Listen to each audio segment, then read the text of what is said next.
voltando para o nosso segundo bloco, e agora a doutora Natália vai estar falando um pouquinho para a gente do papel do terapeuta ocupacional nesse desenvolvimento da criança com autismo. Uhum. Então, Beth, assim, primeiro que terapia ocupacional é uma faculdade de terapia ocupacional. Sim. São de 4 a 5 anos de graduação. Então, não posso fazer um curso, por exemplo, de psicologia e vou fazer uma pós-graduação em TO. Não existe isso. É uma formação específica. E depois a gente vai fazendo as especializações naquilo que cada profissional tem de interesse. E o objetivo principal do terapeuta ocupacional em qualquer situação que ele vá atuar é promover a independência e a autonomia daquele nosso paciente no contexto em que ele vive. Então, é um adulto pós-AVC. Ele vai treinar as habilidades para ele voltar com seus papéis de profissional, na sua casa, enfim, aquilo que ele vai fazer para ele ser independente nas suas tarefas, nas suas atividades, com a melhor qualidade possível, seja com adaptações, seja da forma que for. Até ele ficar o mais independente possível. Isso, exatamente. E isso também engloba o autismo. Isso, aí no contexto do autismo, na verdade, antes do autismo, a gente tem que pensar na criança. Quais são os papéis de uma criança? É brincar, estudar, relacionamento na socialização com os amigos, relacionamento com adultos, professores e o próprio desenvolvimento infantil. Então, pensando nesses papéis, nessas habilidades que essa criança tem que exercer, elas estão em atraso por conta do diagnóstico e o terapeuta ocupacional ele trabalha estimulando essas habilidades para que essa criança tenha independência e principalmente ela saiba brincar, porque o brincar ele é a ferramenta para o desenvolvimento infantil. Então eu treino a criança nas habilidades das atividades para ela conseguir colocar a roupa sozinha, escovar o dente sozinho, pentear o cabelo, conseguir cortar o cabelo, cortar as unhas. Atividades diárias. Atividades de vida diária, exatamente. Exatamente. E o contexto da escola, e o que acontece? Por que a TO ficou com tanta evidência no diagnóstico do autismo? Existe um fator sensorial no diagnóstico do autismo, que são as alterações do processamento sensoriais. E elas prejudicam o desenvolvimento das habilidades. Então, tem criança que não escova o dente porque não tolera a textura da escova. E quem treina isso é o TO na abordagem de integração sensorial. É um decreto que só terapeuta ocupacional pode utilizar dessa abordagem. Uhum. E é uma abordagem que você faz uma certificação internacional nos Estados Unidos, né? E aí você pode atuar aqui no Brasil com todas as ferramentas. Por isso que essa minha sala aqui tem todo esse contexto. E então, a gente não é obrigatório você ter essa formação, mas ela é essencial e ela é uma das 27 práticas e evidência científica para trabalhar com as crianças com autismo. Então, você pode ser um TO que atua sem essa formação, sim, e é muito bom, porque ele treina algumas habilidades, mas essa formação, essa abordagem, ela é fundamental também. E essa questão sensorial eu acho interessante, porque às vezes os pais, têm assim, uma dificuldade de deixar a criança pisar na grama, ficar na chuva, no barro, essas coisas assim que são coisas importantes, típicas de qualquer criança, exato, né? Exato. E às vezes existe um excesso de excesso para a criança não fazer esse tipo de atividade, mas isso é importante, começa, por exemplo, a introdução alimentar, a criança não pode se sujar, ai meu Deus, vai sujar a casa, e aí eu tenho horário para cumprir os meus compromissos, e a criança não pode comer sozinha porque ela derruba, e depois eu tenho que ir limpe. Até entendo esse contexto, porque ele é real, mas a criança precisa ter experiências. Ela precisa pôr o pé na grama, ela precisa pôr a mão na massinha, ela precisa comer terra, no bom sentido, mas isso quer dizer, a criança precisa ter exploração sensorial. É um dos fundamentos para o desenvolvimento infantil. E a gente sabe que existe uma falha importante. Isso aí, mesmo a criança que não tenha o transtorno, ele precisa ter isso aí, né? Faz parte, eu acho, da criança, do desenvolvimento infantil, as estimulações, esqueci a palavra, as informações sensoriais para o desenvolvimento. Porque, por exemplo, como que eu compreendo o que é um movimento de girar e um movimento de balanceio? Isso é uma informação sensorial. Então, como que eu não fico com ânsia quando eu ando de ônibus? Tendo as estimulações do desenvolvimento natural. E a criança com autismo tem falha nisso. A criança com autismo, isso vem do diagnóstico essa falha, porque é um processamento neurológico, e precisa ser tratado. E quem trata isso também é o terapeuta ocupacional. Isso por decreto, quem faz isso é o TO. Então, o TO vai trabalhar, além dessas atividades, para conseguir as atividades de vida diária, ele utiliza dessa abordagem de integração sensorial para que a criança dê conta de executar suas atividades, dê conta de escovar um dente sem ter uma crise, dê conta de estar na sala de aula e conseguir prestar atenção no que o professor está falando, dê conta de conseguir cortar a unha, que são coisas que para nós é dia a dia. Barulho, né? Também. O barulho, exato. Por Incomoda, exemplo, né?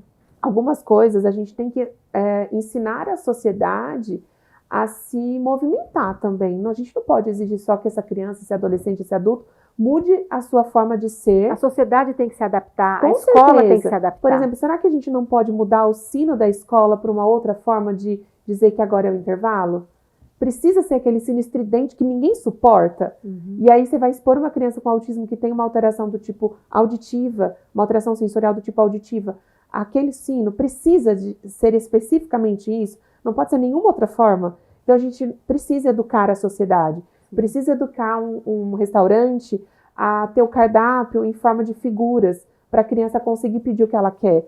Eu ensino a criança a se comunicar, mas cadê a sociedade que vai recepcionar essa criança? Sim, com certeza. Então a gente precisa ter isso. Eu fiquei sabendo recentemente que uma empresa de fast food agora tem o cardápio em figuras, né? E a criança pede via figuras. E uma das habilidades que a criança com autismo tem é a questão visual. Ela olha uma vez, ela já sabe como faz. Entendi. Ela olha um caminho, para ela é aquele caminho que ela aprendeu. Entendi. Então, ela tem uma memória visual muito boa. Então, uma das formas de se comunicar é através de figuras. E essa loja de fast food muito grande, ela já tem um cardápio virtual interessante, por né? figuras. Já isso começa é incrível. essa adaptação da sociedade. Isso, mas isso tem que ter em tudo, né? Com certeza. Natália, um assunto que eu acho assim que vem muito à tona é a questão do uso de tela excessivo. A gente sabe que isso prejudica muito o desenvolvimento da criança. Sim. Não só a criança autista, como outras crianças também. E hoje em dia, até por uma...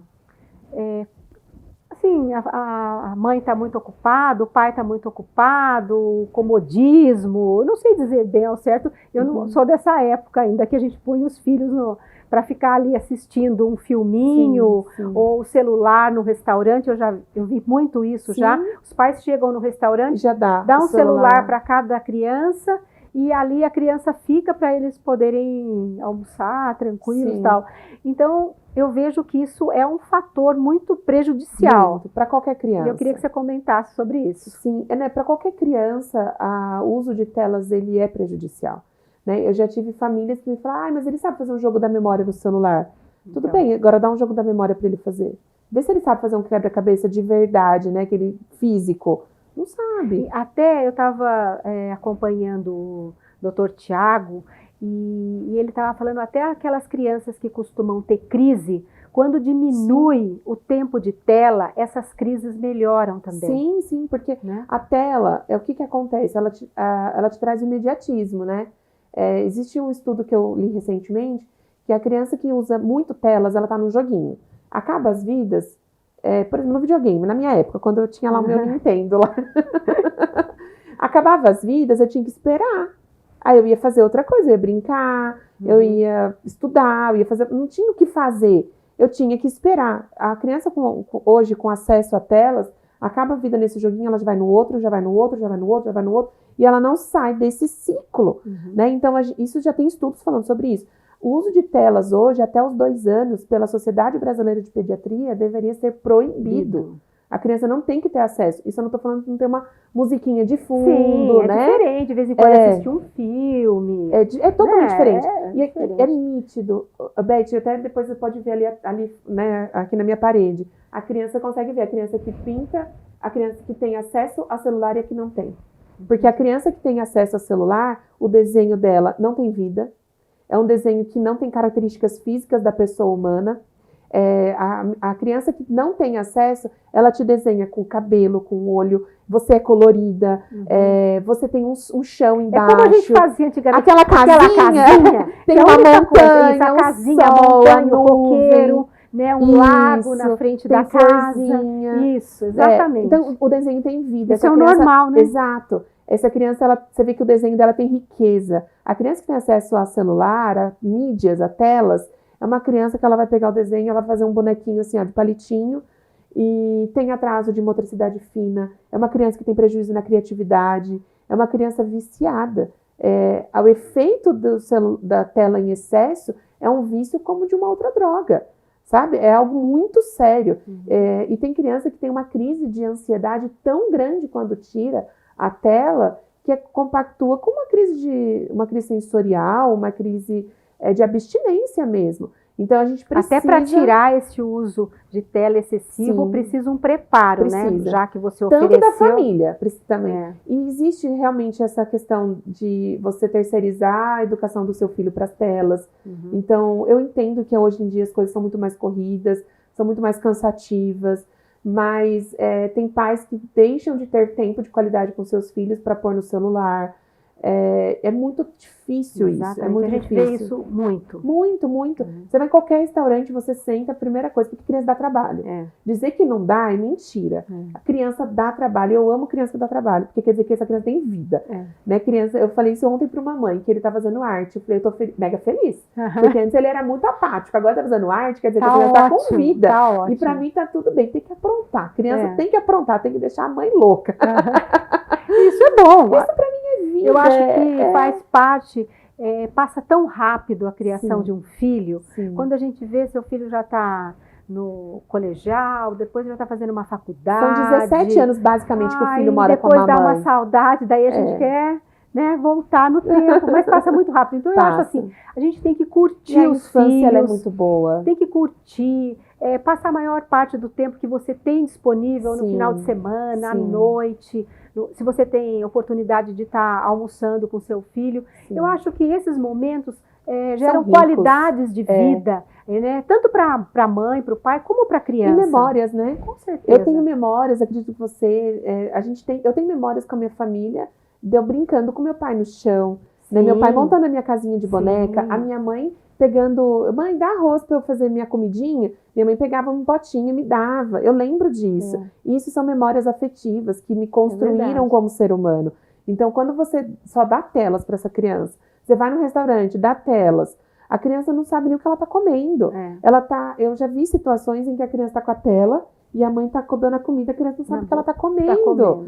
Isso é muito sério. Então, realmente, não sou anti-telas, não é isso. Sim, não, a gente sabe que hoje em dia é importante, ela né? É um equipamento um estímulo, digamos assim, também, mas desde que usado com muita cautela. Com muita cautela, isso, né? Então... Isso. É como o vício de um açúcar.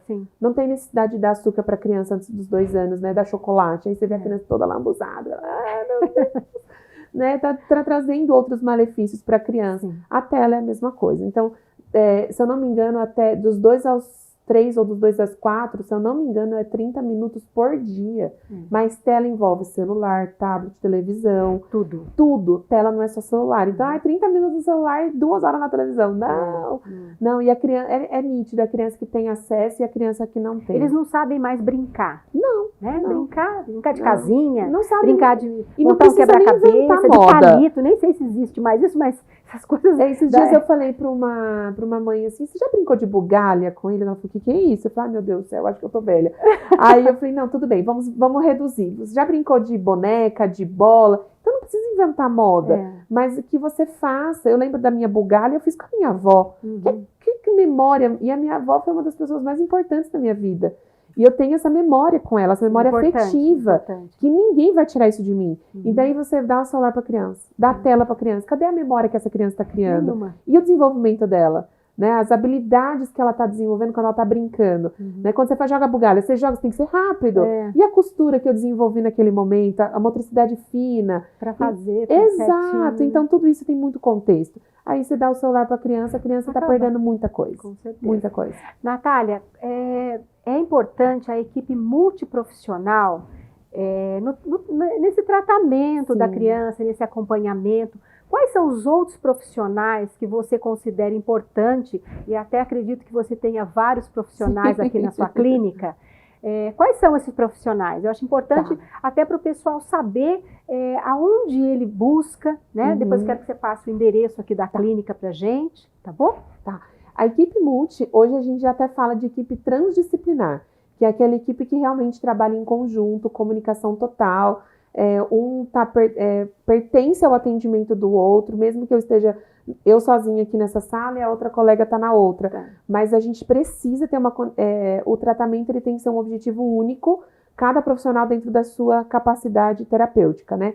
Mas o que é importante ter? Essenciais: fonoaudiólogo, terapeuta ocupacional, psicólogos, né? E psicopedagogos, musicoterapeutas, ecoterapeutas, psicomotricista, educador físico, fisioterapeuta, o médico, né, que daí é o neurologista pediátrico ou psiquiatra.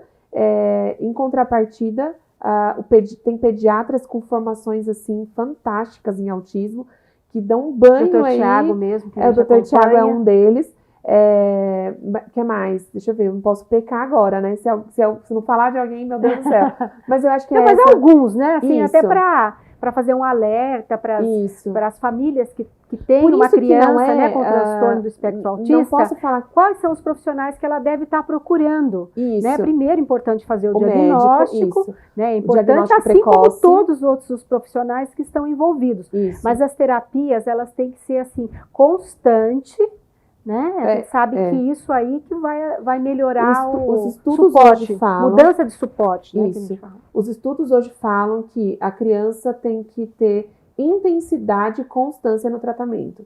Eu não posso fazer meia hora de TO e nunca mais fazer mais nada. Sim. Então, por isso que são vários profissionais mesmos. Por exemplo, eu sou autista e você também. Hoje eu não fui indicada para musicoterapia, mas você foi. Tá tudo bem, existem as nuances. Mas é uma equipe grande, porque a criança precisa treinada por várias habilidades. Vários estímulos sensoriais. Estímulos, isso, né? Motor, sensorial, de fala, de comportamento, entre outros, né? Então, é super importante essa equipe ampla. E não só, como a gente pensa, eu sempre falo assim, ó. Imagina, você fala russo, Beth? Não. Se você for na Rússia hoje, sem nenhum tradutor, e você não tem celular, não tem Google Tradutor também, Sim. E você tá com uma dor de barriga e você quer usar o banheiro, como que você vai falar? Então, eu vou ter que procurar, olhar onde tem um banheiro, uma desenho. Eu tenho que me virar, de alguma forma. Eu vou chegar lá. Mímica, alguma coisa. Sim. Mas você tem a habilidade básica, porque você é uma neurotípica, que você consegue pensar o que eu posso fazer para dizer que eu quero. A criança com autismo não tem essa habilidade ainda, se ela não for tratada. Então, é onde ela vai ter uma crise de comportamento, onde ela vai gritar, onde ela vai chorar, onde ela pode se autoagredir, agredir o outro, que é a heteroagressão, porque ela não tem ainda a habilidade para tentar pensar de uma outra alternativa. É como se ela estivesse aqui e ela não soubesse falar a nossa língua. Então, é por isso que eu preciso ter vários profissionais, porque cada um vai ensinar dentro da sua abordagem técnicas para ela conseguir. Eu não consigo falar, então o que eu posso fazer? Apontar? Eu posso fazer sinal? Eu posso falar em Libras? Eu tenho criança, Natália, não, mas eu conheço crianças que falam, autistas que falam em Libras. Sim. Porque é uma outra forma de comunicação.